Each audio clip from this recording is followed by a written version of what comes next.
Hi, Bev. You're our first run in.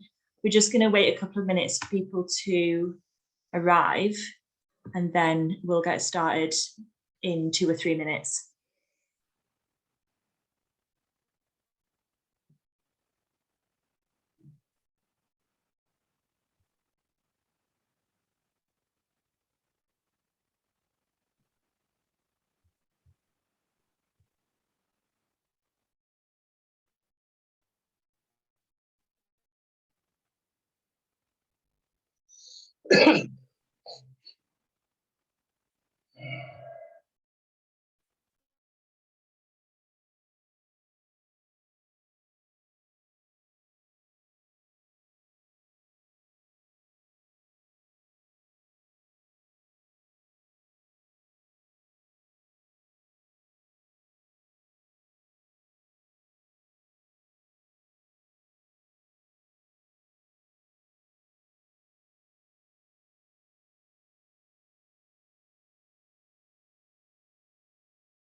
Hi, everyone. It's 3 minutes past, so I'll get started. And if anyone comes in late, it's recording, so they can watch it later as well. With the recording, just so you know, only the hosts show up, so there shouldn't be any concerns about that. But if you're concerned, it's just a warning. I am Molly. I am the coordinator of HeadsUp, which is a consortium partnership of charities that provide specialised mental health support to young people in Harrow. And today we're being joined by one of our partners, Paiwand, who support people who are refugees and people seeking asylum. And they're going to be talking about how you as parents and carers can understand your child in terms of, and support your child in terms of their culture and their sense of belonging. So the session will be led by Ramzia, who's one of the therapists at Paiwand, and we're also being joined by Dr. Farouk, who's at Paiwand as well. Ramzia will start with a presentation, and then afterwards we'll have a bit of a Q&A session. So if you think of any questions that you want to ask throughout, just put it in the Q&A box, which is at the bottom of your screen. And if you have any kind of technical issues or questions, you can put that in the chat, and I think you can send a comment just to me or just to Catherine, who's supporting from HeadsUp as well, if you've got any technical issues. When you're asking questions as well, I should have said that you can ask anonymously if you'd like to do that, so your name doesn't need to be shown. But let's get started. I'll pass it over to Ramzia. Good evening, everyone. Thank you for joining us this evening. I know evenings are quite difficult for parents, but thank you for giving us this time. I've got a PowerPoint presentation ready. I thought maybe visual, when you see visuals, I think it helps to bring things home a lot more. So I'm just going to put the PowerPoint on. And then we can get started. So, oops. No. I'm just gonna, oops. I'll run it from the beginning. So today, I'm going to quickly talk about your child and their culture. It seems to be quite a big topic for everyone, not just refugees and migrants. Although it seems to be at the forefront a lot of the times for refugees and migrants, but I think everybody struggles with this. And we'll talk about, a lot of the times we don't tend to pick up on different cultures, and we'll talk a little bit about different cultures from different aspects. So the aim of today really is to understand the link between culture and identity, and understand the importance of culture in your child's development, the connection between culture and children's identity, and also the advantage of fostering cultural diversity within your family. So I suppose the first thing we can do is to understand what is culture, because I think there's just so many vast definitions of culture that nobody really knows exactly what culture entails. But in a sort of loose sense of the word, culture is a society's style. It's a way of living and dying, and attitudes towards women, children, old people, strangers, enemies, allies, eternity present here and now and beyond, child rearing, lifestyle, language, the way we commemorate holidays, what values we have, the food and drinks that we have, at festivals, for example, at special occasions, for example, the stories that, are told. It's a part of our heritage. So it's a really sort of broad concept, really, which doesn't really tend to have very defined, so to say. I mean, culture can be a lot of things. And the reason why culture is so important for human beings in every single part of the world is because it gives meaning to our lives. It's not fixed, but it's flexible. And this is something that I want you to take with you as we go along, to understand that culture is changeable. We can change, just like everything else. Culture changes as well. And in regard to identity, again, this can be really, really helpful to understand and really reflect that culture and identity, they're all sort of changing minute by minute, if not day by day. It adapts to our needs, and we adapt to it, and it can give legitimacy to our actions within a particular context. So in one sort of scenario, one thing might be okay, and in another scenario, that same thing can be not okay. Sometimes we all share as something that we all share as a common heritage, yet we differ on. There's a lot of cultures that are quite sort of the same, but also different as well. For example, there is a particular food, for example, in Russia, which is also quite sort of seen in Afghanistan and also Iran as well, and a little bit of a variation in Iraq as well. It's actually called salad olivia, and I'm sure it's got a different sort of name for different sort of cultures and countries. But as you can see, it's been adapted to its own context in that sense. It's interwoven in our lives as the sustaining force that glues a community together. It gives a sense of belonging. Culture is belonging to something. And if we look at identity, identity is how you define who you are and how you fit into the world. And as you can imagine, the culture and identity can really fit together nicely. That can be about gender, ethnic origin, sexual orientation. It can also be about your religious faith, disability or ability, neurodiversity or language. It's really, identity is how you see yourself, how you perceive yourself, your self-image, your self-concept, and your self-perception. So, it's, so to say, it's the core of the human. It's how you see yourself. And in a way, culture actually gives us, so to say, a tint of it. it gives us a color of what we are, how we see ourselves. Cultural identity needs nurturing so that children can believe in themselves, to belong, to be comfortable within themselves through acceptance by peers and significant others.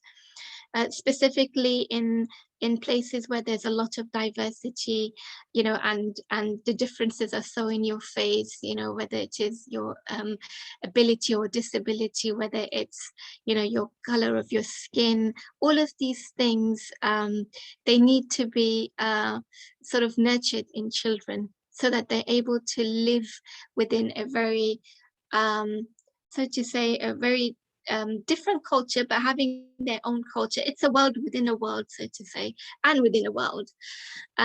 It's lifestyle attributes, social customs, group affiliation, inner beliefs, concepts generated from our inner selves, from our core.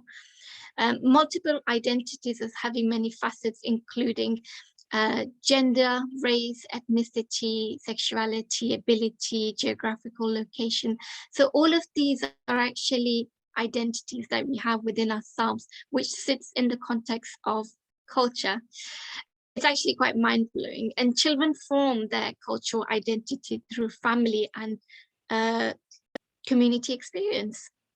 A strong sense of identity and pride in your culture is really good for resilience and mental health. And we'll go a little bit, connecting that to a sense of belonging. And when people, and specifically, well, every single person, and specifically children, when they have a sense of belonging, they thrive in their environment. And this is, I think, as parents, this is what we should be able to foster in them. As you can see, this is, every single person has a core, and then within that, outside it, there is different cultures that we live in. Each individual has one or more cultural identities, and there are many, there may be many different cultures in one community.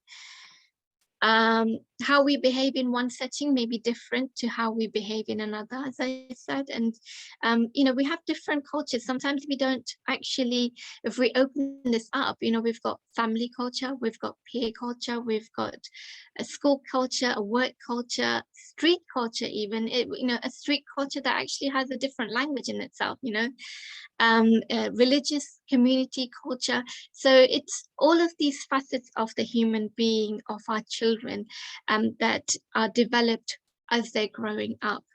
And it's so important to be able to nurture all of these aspects. And as we come along, I mean, the way we see culture is, I suppose, culture we can see as, the world view, and I suppose it's the glasses that we wear. If we wear sort of tinted glasses, we see the world in a particular way. If we see, rose glasses, we see things in a different way. So it gives us a particular perspective of life from those glasses that we're wearing. This is how powerful culture can be. Now, I just wanted to maybe put this out to you, in trying to understand. I suppose what I want to know is, which of these do you feel is the most beautiful out of these ladies? I suppose what I want to know is, what do you find beautiful? Which one is beautiful?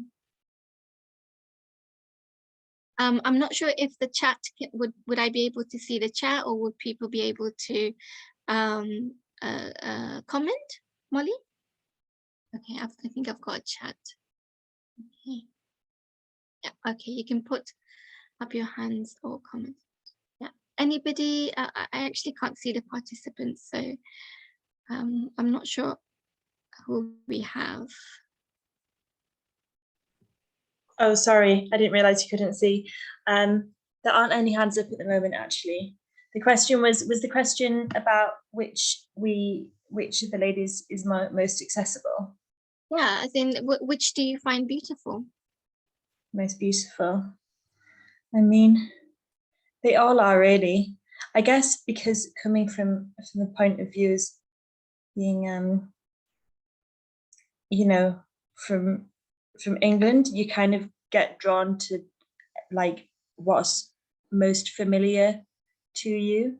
So like the first two photos probably for me are pictures of women from cultures that are less familiar to me. And so I think they both look beautiful, but maybe I'd kind of, I don't know, there's a difference there, isn't there? Yeah. We've got an answer in the chat as well, for the one in purple. One in the purple. Mm. Anybody else? And Dr. Farouk says every one of them has something that he feels is beautiful. Awesome. I think this wasn't really it was a tricky question, or not question at all.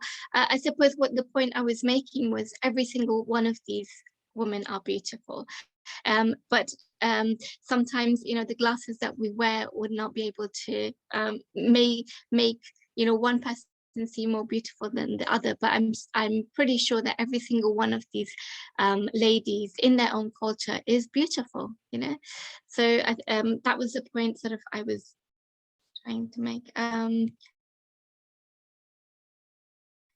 Right. So moving on, I mean, we've seen what culture is, and we've seen what identity is, and we've seen, how culture and identity sits within the person. But sometimes what tends to happen is if we have different, and we saw different identities. We saw, identity where the family culture comes in, that gives you an identity, as a female, that gives you an identity, as an adolescent, that gives you another identity. But sometimes, unfortunately, what happens is that these identities, if they're so very different, they tend to clash. And this can actually bring about a personal and psychological conflict that often occurs during adolescence. So it may occur at any time, but it's very well known in the adolescent years.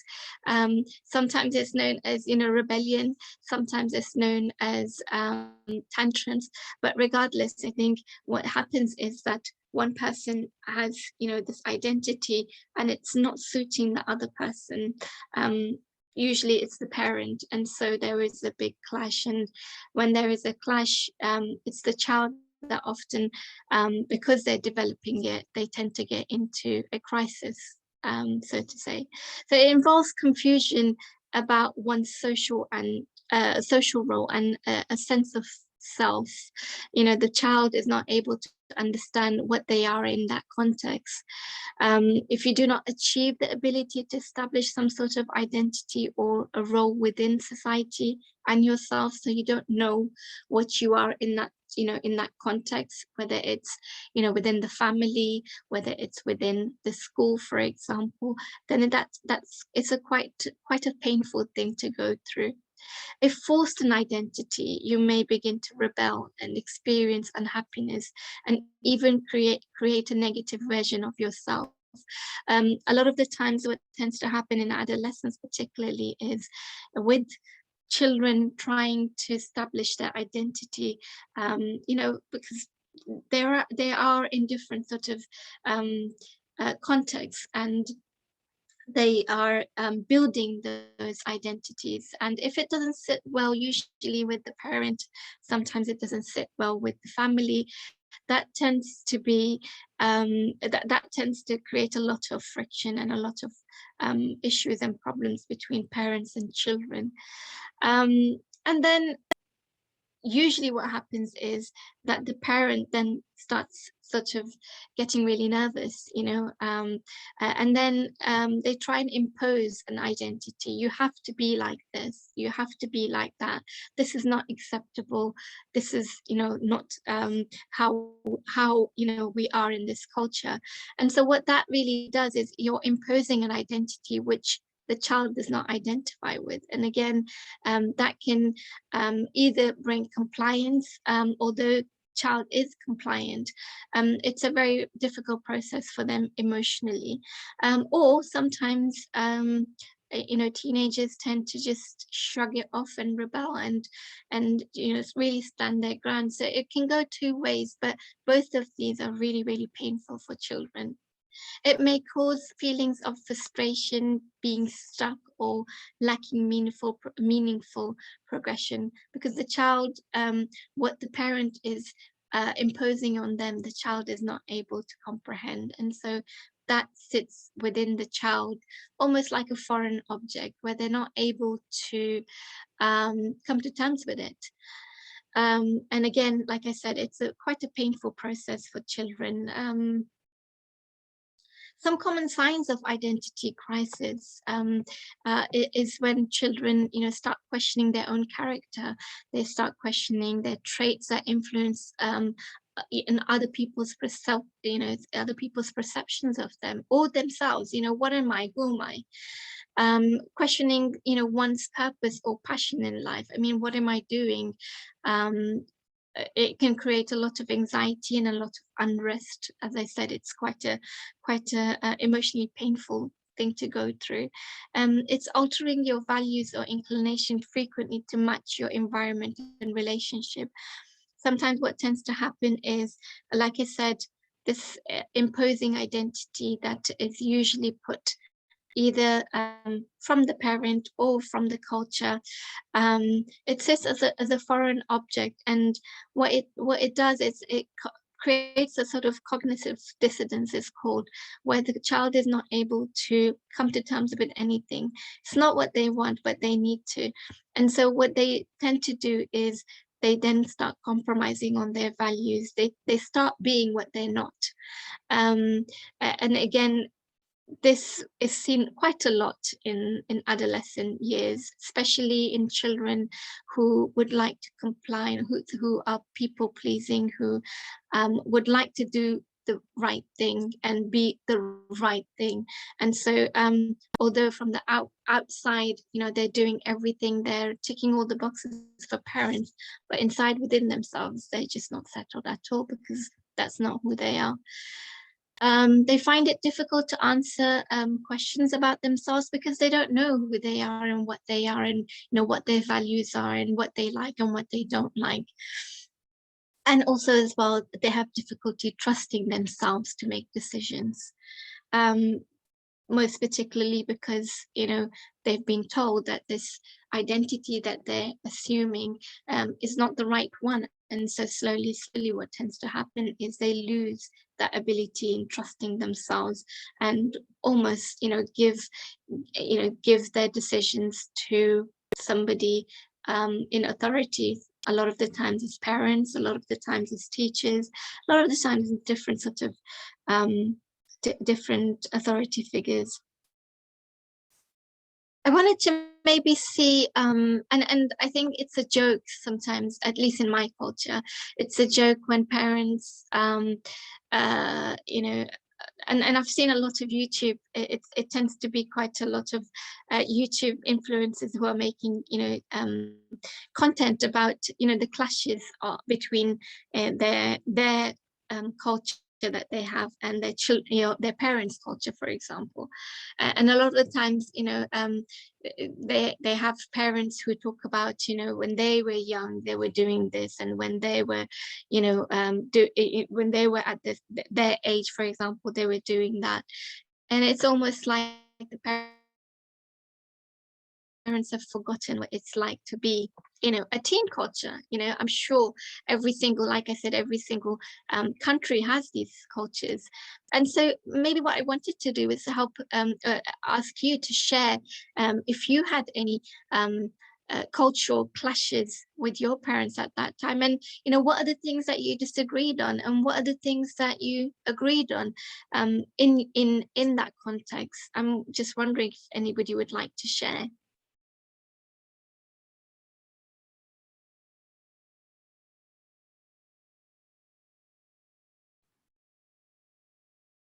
Can I say something? Yes, My please. own experience. I hope I will encourage others to contribute here. The first thing, as a refugee, when I came here, to be honest, I wanted to adopt to the new context, and I try hard to adapt. See, I came from a specific background, for example, my career there, my education level there, my position there, all of them was different from here. So the first thing that I realized, I should define myself again in the new context. That is the big step and difficult step for adaptation. Yeah.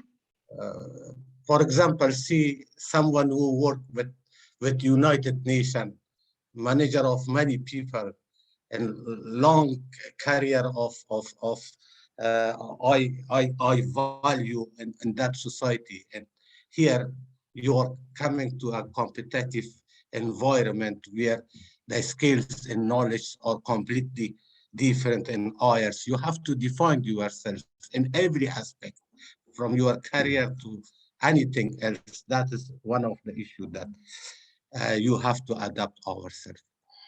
The other thing that I realized, the conflict between the generations, yeah, and the way that we are dealing with that. See, for example, my children, when we came, they were young.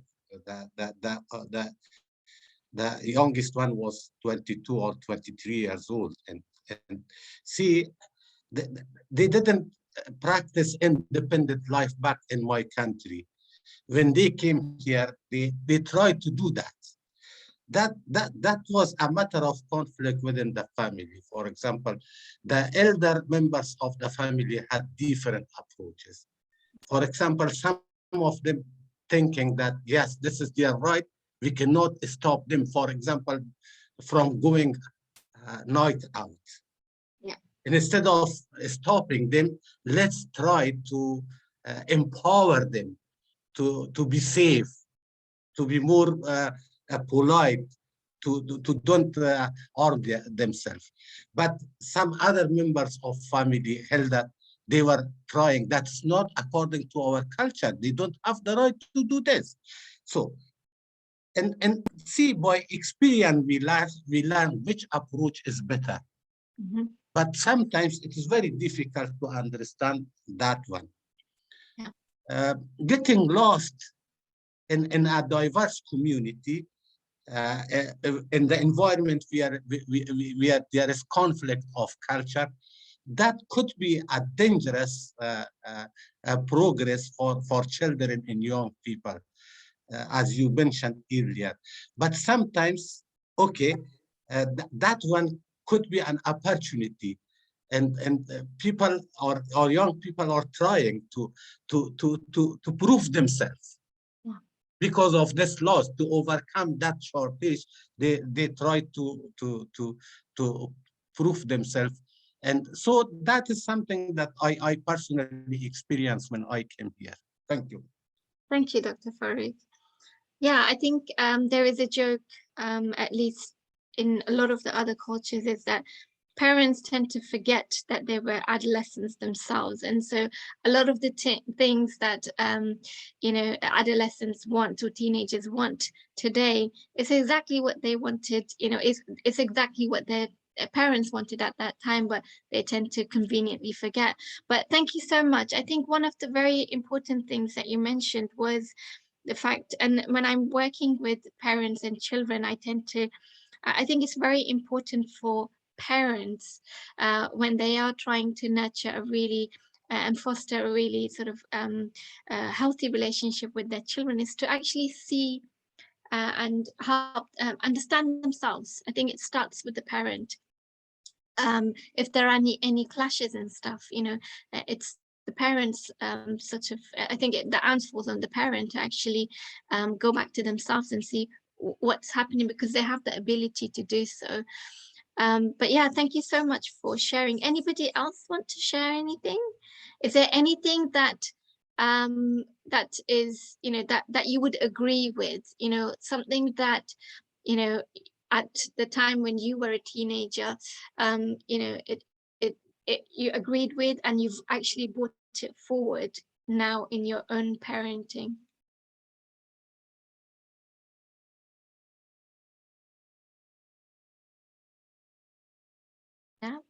I think these are usually the core values that we have within the society. You know, respecting people is usually, I think everybody agrees with it. You know, helping people, supporting people. These are the sort of things I think that there's not much clashes.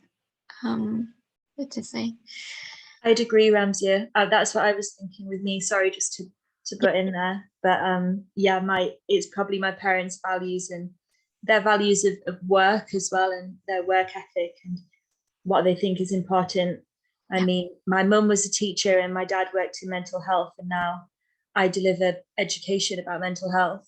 So I kind of feel like I've become a mix of the two of them, although we're quite different in lots of different ways. But yeah, as you say, their values is probably what is the most important thing that they've passed on to me. Thank you for sharing. Right. I think the importance of harmonizing, because obviously there's a lot going on. I mean, if you can comprehend what's happening in your child's sort of world, is, you know, it's a very sort of confusing, but sort of very scary and very, you know, they stretch in all directions with, you know, building their identity and then, you know, building different identities at the same time as well. And so I think it's very important to be able to harmonize the different cultural identities. And we'll and if we don't, and if we're not able to, then that is what leads to identity crisis.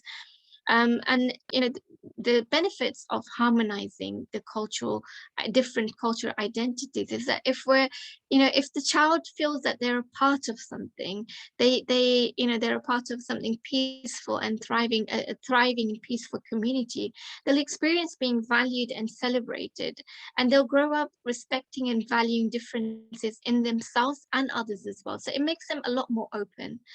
And human beings in themselves, you know, have a strong need to belong and fit in. If a child thinks that they don't fit in with other people's expectations, other people's culture, they can believe that there's something wrong with them. So this is when it goes quite wrong. Children who aren't proud of who they are can actually find themselves, you know, harder to thrive in their own or other cultures as well, because it takes a hit on their self-perception, and self-perception and self-image is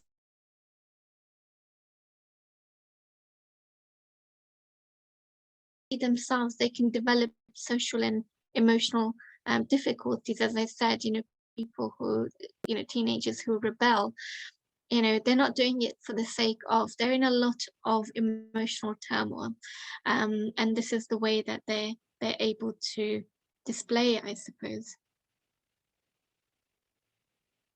I think it's really important within, you know, within yourself as a parent to actually try and rummage around and see what is it that, you know, is fearful about embracing other cultures. And these are very valid things, and it's not, you know, it's not about shaming people. It's not about, you know, telling people off. These are, you know, very, very natural things. You know, human beings are, you know, if they don't, they fear the unknown. You know, if you as a refugee come into a different society, you don't know the new culture, and so that obviously creates a sense of uncertainty, and uncertainty is, you know, it creates anxiety and it creates, you know, fear.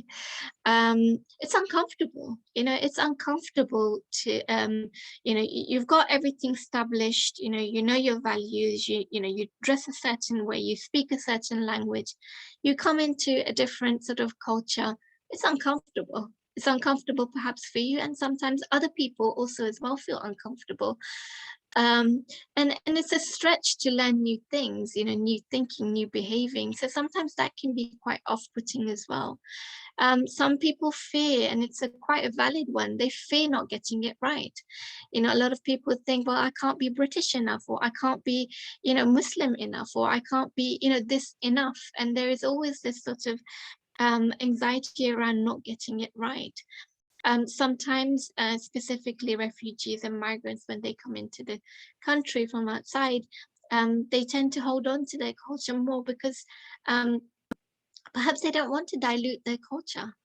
You know, they want They don't want their children, for example, to lose touch with their heritage, lose touch with their own culture. And sometimes when children actually, you know, experience other cultures and they start taking from different cultures, that can actually be perceived as the rejection or abandonment of the original or the culture of the parent. And you know, it's really important to be able to understand, you know, these anxieties, specifically if it is bringing difficulties within the child and parent relationship. Where is it coming from? Is it from the child? Or is it from me?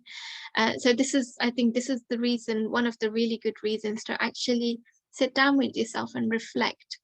What is it that you know, that I'm fearful of when I'm, you know, don't want to embrace, or and I'm a bit sort of fearful of other cultures. Change and its consequences on future generations. I think this is a very valid one, obviously. And losing heritage and almost gems, you know, every single one of us come with histories upon histories and generational histories. And so it is, you know, threatening to feel that perhaps somewhere down the line, these all will be lost. And also as well, fear in itself, you know, fear arises from a perception of threat or threat in itself. When somebody feels in danger, this is when, you know, the fear is triggered. So if we're able to change that, to come from a place of trust and understanding that there is something good to learn from every culture, every situation, and every person, that can actually put us at ease when we see difference. And also as well, you know, a lot of the things that I talked about in the previous slide, it's about losing things. But if we can actually look at, you know, gaining things as well. I mean, if you are somebody from, you know, a different culture and you come across another culture, instead of thinking I'm going to lose something of my own culture, perhaps seeing it in a way that you're actually gaining something from the other culture. I think this can actually really shift and help us to perhaps integrate and perhaps be able to even not integrate. I mean, it's not just about taking, you know, from other people's culture. It's to be able to actually sit with different cultures, to sit with different people without othering them. And also as well, just to understand that we have choice and we can choose. You know, every single culture, every single country, you know, there is good points and there is bad points, and you know, we are in control. Fear comes when we feel that we are, you know, not in control, but actually the reality is we are in control. We can choose, mix and pick and mix what we like from one culture. You know, if we like food from one culture, we like, I don't know, dress from one culture. These are things that we have full control over. So looking at it from this perspective, I think it can be a really healthy way of looking at it. Another way I think is to help children understand really is, you know, imagine, you know, imagining the self being a house, for example, especially with migrant children, with refugee children.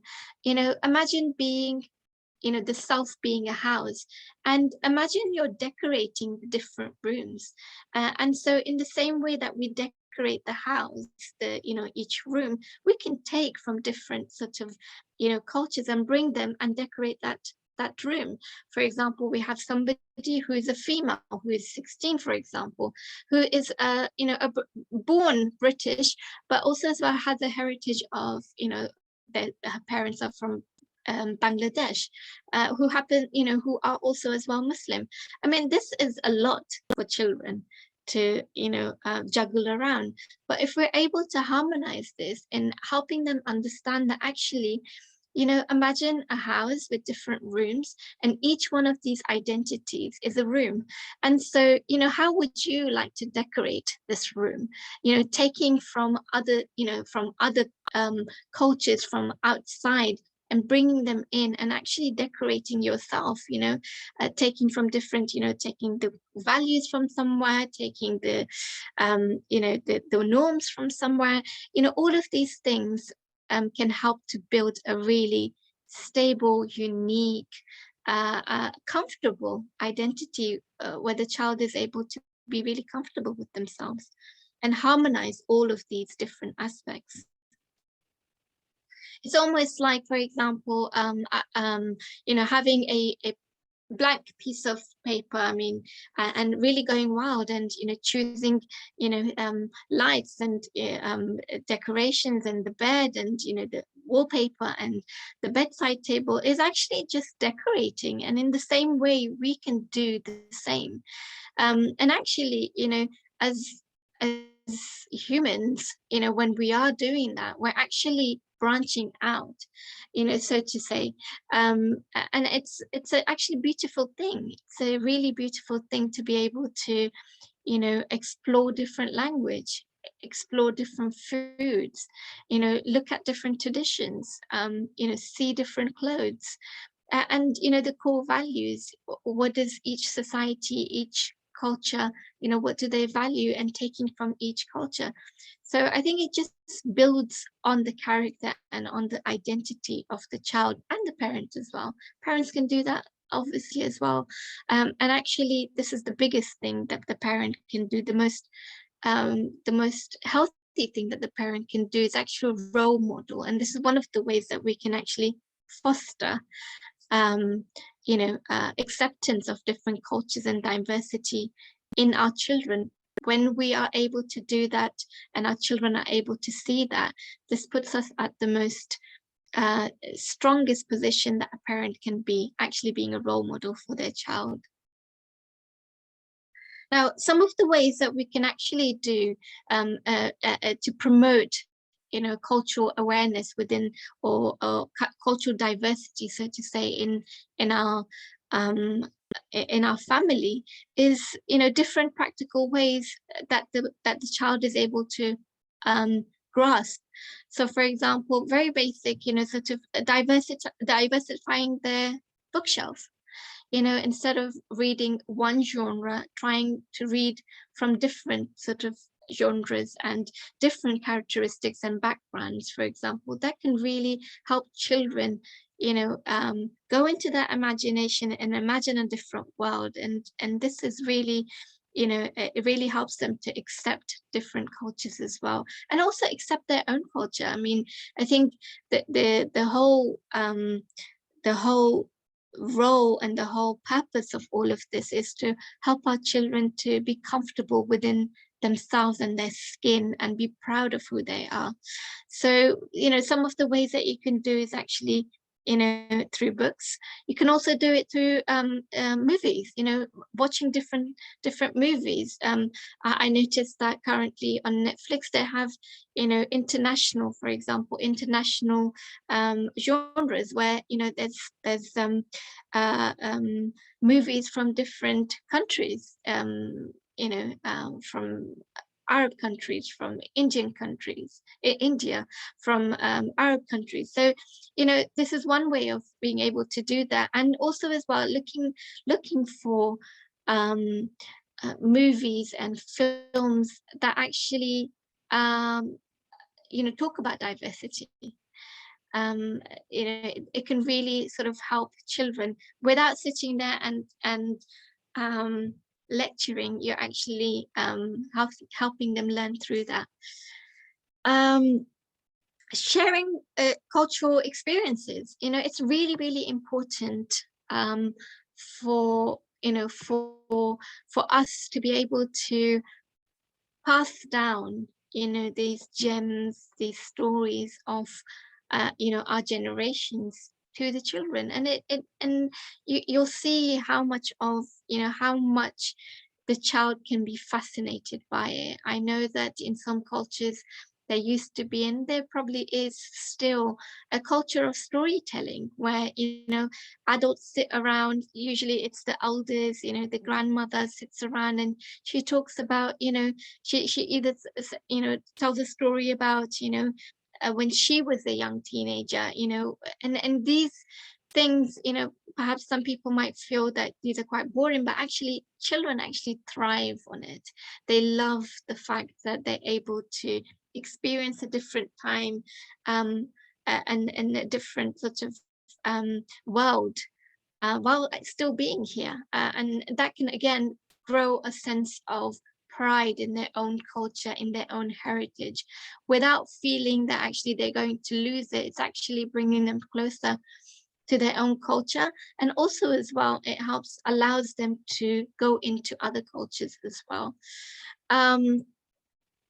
Celebrating others, whether it's different holidays, trying different foods, whether it's going to a restaurant and trying them, or whether it's at home trying different things. What's to stop you to actually make a dish of yourself? Like as I said before, there is this dish that is usually found all the way from, and I think I've seen it in China as well. So it's actually the same dish presented differently in different countries. And I think that is so beautiful. Every single country has put in their own sort of taste and has customized it. It's still the same dish, it still has the same ingredient, but it just has different taste. And I think that's wonderful to be able to experience that. I think attending different festivals and traditions, Easter, Christmas, Diwali, Holi, Eid, Hanukkah, everything, and actually celebrating with people. It brings people together in communities, and it brings people together in their own culture as well. I've also got this other slide, which I thought might be useful, practical things that parents can do to help foster this culture within. I think some of the fears around culture is usually the parent feeling that if their child is to delve in other cultures or in other sort of diverse sort of communities, they may actually lose touch with their own culture, with their own heritage. But like I said, there are lots and lots of different ways of actually, fostering a connection with, from your child to their own culture, their origin culture, and also allowing them to actually make their own culture as well. So perhaps talking to your child about what makes them who they are. It's never too early to do this. For example, telling them about their name. Usually, especially, usually there is a story behind, names. Telling them the meaning of the name and where it comes from and who gave them the name. That really sort of, I've seen children light up when they actually are able to understand. It gives them a sense of uniqueness. It gives them a sense of identity. It gives them a sense of importance, that my name isn't just a name. It has a story behind it. Tell family stories or talk about history to help the child find their place in the present. What's the history of, I remember with my daughter, I got her a book that Malala had written, and within the first page she went back to Afghanistan's history, talking about Malala Paiwand, and it was really sort of fascinating for her to be able to read that and actually connect to it. So it's really and usually, and it can be done in different ways, whether it's reading books, whether it's telling stories. I think that's got its own sweetness, where grandparents are able to sit down, or even parents are able to sit down and talk about their past, and talk about what it was like in their in their country, and their struggles, and not just their struggle, but also as well the beauty of where they come from. It can help children learn about themselves, and also as well celebrate who they are. Helping your child to understand diversity in themselves and others by talking about it. I think sometimes there is this elephant in the room, and parents tend to think, and I think a lot of people tend to think that if they go at it and go for the elephant in the room, it might make things worse. But actually, you'll be surprised how much it can actually enhance the relationship. So, you know, talk about it with your children. You know, what does it, you know, if they see somebody who's different to them, to be able to talk about these. This is specifically, I remember in a case where, you know, especially when children, I remember there was a you know, some talk around CBBS some years ago, where they had brought a presenter who was visibly, you know, had a disability, and some parents found it quite difficult to start a conversation with their children. But I think it was such a perfect, it was such a perfect time to be able to talk to children about diversity, you know, how that person is different and how that person is the same, and the sameness is, you know, our humanity. And also about challenging your own point of view and trying to accept who or what you identify with. I think sometimes that can be, again, like I said, quite difficult for parents. And this is probably the source of a lot of clashes between parents and children. So understanding, you know, what does this bring up for me is really, really important. You know, for instance, you know, if they want to become vegetarian, and your family are meat eaters, you know, this is in itself a diversity. It's being different in one culture. And so actually, you know, going back and thinking, well, what does that mean for me? You know, why is it important that they have meat? Or you know, just exploring within yourself, because like I said, a lot of the times the clashes between the children and the parent, a lot of them are rooted within the parent. So usually I think it's a really good idea to start with the parent, or start with yourself as a parent. And also as well, allow your child to be who they are and what they want to be. So important for their mental health, because like I said, children a lot of the times tend to internalize, you know, if they can't be something, or if there is something wrong with the way they are, they tend to internalize it and actually take it within themselves, and there is something wrong with me. And obviously that can have a knock-on effect on the way they see themselves, and then a knock-on effect on their self-perception and confidence even. I think just as we're coming to the end perhaps of the slides, I just wanted to maybe bring home some takeaways to take from this, just to be able to understand that it's really important for children to feel loved and valued for who they are by adults in their lives, as it gives them a sense of belonging. And as I said before, belonging, if anybody is here familiar with the Maslow's hierarchy, belonging is actually above psychological and emotional needs, and belonging is something that is a bridge between a child who is able to thrive and really self-actualize themselves. So this is so important for children to feel. Helping children to be curious and not fearful of people who are different can increase children's self-image and confidence. As adults in children's life, the biggest advantage that we have is being a role model. Unfortunately, sometimes, or fortunately, it can go two ways. You know, if you are and this, you know, as a parent, I think sometimes it really comes flying in your face, you know, kicking you in the face when, you know, when your child sort of holds you back and says, well, you didn't do this, you didn't do that. You know, if you didn't do this, why are you asking me to do that? I think that's one of the really cringe moments as a parent. But actually it can go both ways.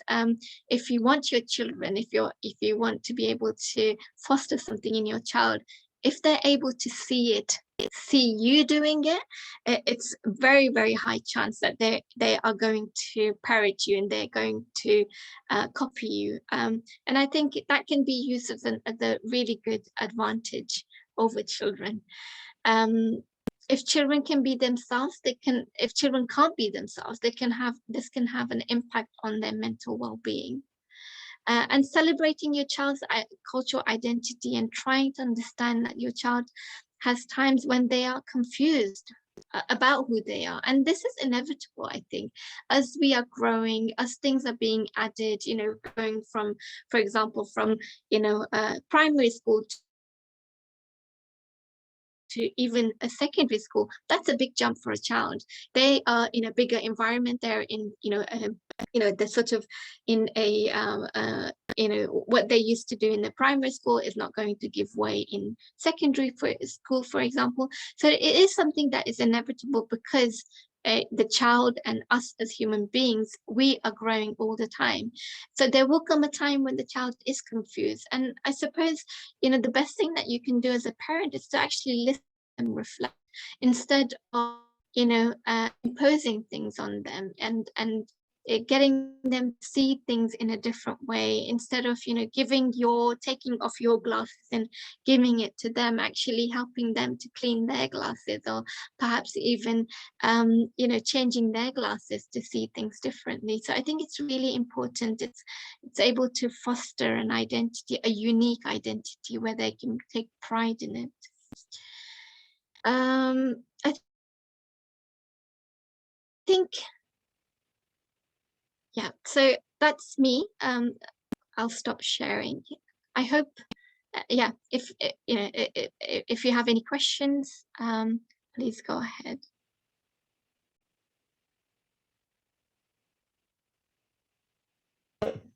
Thank you. That was so interesting. And I especially really enjoyed all of your tips about helping children understand other cultures as well as your own. And that's just, you don't think about it, how important that is to your own sense of identity, is understanding cultures and identities that don't belong to you in the same way. But it is really central. So thank you for doing that. Yeah, if anyone has any questions, put them in the chat, or you can put your hands up. But it might be a sign of how well you covered everything, that there's no questions. Or maybe a sign that people are just no. I think there was a question that was sent over. I'm just going to I should have had it ready, but I'll find it. From the signups. I think it was a parent. So the question says, they're identical. So so this is a parent who has children, and her children identify with other cultures, but not of hers. I did include them in the, so she's saying, I did include them in the customs when they were younger, but since they became teenagers, I'd sensed that some elements of distance from own culture. As a immigrant single mother with ex-husband born in the UK, I feel it will help them to embrace both sides for their confidence and sense of identity. However, they do not want to have a discussion about it. How can I make them understand other cultural mindset as well without being pushy, and yet make them take pride in their full identity? I think I may have, I mean, that was, I suppose, what I covered in our in the presentation. Again, I think every single person is developing in their own pace, and allowing that to develop is in its natural course is actually a good thing. Sometimes as parents, when we see things, it really sort of builds a lot of anxiety within us, and we try and control it from different angles. We try and make them see a different perspective, or impose. I mean, seeing different perspective is a healthy thing, but imposing different perspective, I think, is not. But I think, as I said before, these are things that the children will eventually come. It looks like the mother has done her utmost to and she understands the link between identity and confidence. And it looks like the teenagers are sort of almost don't want to have, it's not their interest. I suppose role modeling is probably the best way forward. And I think from what she's said and the way she's put the question, it looks like, you know, she's already got the right sort of mentality towards culture and identity. I think the best thing that I can say is role modeling, but also as well allowing children to develop their own identity as they go along. Sometimes they may get it wrong, and that's okay. But I think as parents, if we're just there to hold them, you know, and to understand and be realistic that people make mistakes, and your children will make lots and lots of mistakes, but to actually be able to have a space where they can turn back and you know, hold you in confidence and talk to you and reflect with you. I think that's the space you want to create. You can't, unfortunately, with teenagers specifically, you can't really force them to see things or talk about things, but helping them to understand that this space is here, and they are more than welcome to use it when they are ready. I think it's the best way forward, I would presume. Thank you. That's really helpful. Dr. Farouk, did you want to share anything before we close off? I think the presentation was very extensive and impressive presentation. One of the issues that we should consider as parents, with the current speed of globalization, interaction between different cultures and diffusions is a reality, and we have to accept that. And day by day, it is getting intensive and intensive. The other issue is, especially for refugees and immigrants, we should not only think that we have to teach our children, we have to be open-minded and understand this, the reality of diffusion and interaction. And so also we have to learn from our own children as well. See, our children has interaction with different members of different communities and cultures, and they are bringing something from there to our own specific circles, and most of these things could be very useful to have it. So we have to be open-minded, and not only to help our children to understand, but also provide them the opportunity to help us understand as well. That is also, I think, is important issue to be considered. That's such a beautiful thing, beautiful point that you made, Dr. Farouk. It's a, you know, sometimes as parents we really do need to humble ourselves, and really do understand that there are things that we don't know that we can learn from our children. Unfortunately, in certain societies, in certain cultures, perhaps this is something that needs to be changed again. So, yeah, thank you so much. That's such an important point that you've made, Dr. Farouk. And another thing is that see, differences are there. Yes, that is the differences. But see, there are some values which is common for everyone. I think parents should focus on these common values which belong to humanity. And I think if we look to these common values which belong to humanity, the weight of that through the study is increasing day by day. So we have to try to help our children to focus on these common values rather than differences. Very interestingly, one of my friends, he encouraged his children to participate in a sport, especially in football. He thinks this is the only place that everyone is trying for one goal. Doesn't matter Muslim, non-Muslim, black, white, yellow.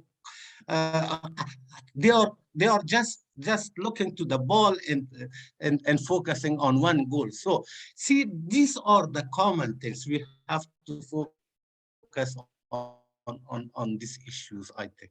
Thank you. Thank you. Yeah, so true. Yeah, thank you. Thank you both so much. And I think that's quite a nice message to leave on, is that we do have more in common and we have more shared values than we have that differ from each other. And we forget that quite often. Yeah, that's a nice place to end. As everyone's leaving, I'm going to put up a poll. I'm going to launch it now. It's 2 questions, really quick and simple, just so you can say how much you found the webinar useful. So yeah, I'd really appreciate if you could quickly put in your answers just before you leave. And thank you so much for coming along.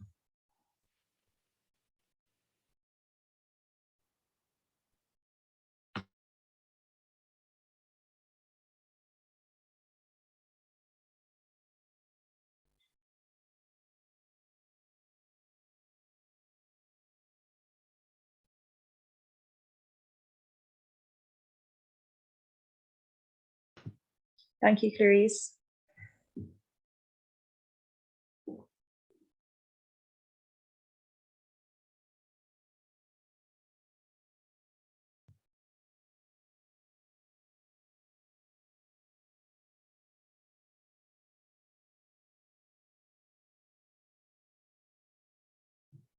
Thank you so much, Ramsey. I really enjoyed that presentation. I found it Give me interesting.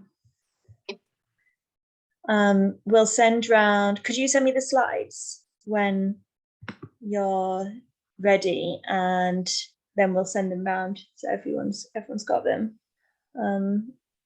which will be useful to accompany the presentation. We'll send round a recording as well, if that's okay. And yeah, thank you so much. I'll let you kind of get off and get to bed now and get to your own children. Thank you so much. Look after you. Oh, come. Bye-bye. Bye-bye.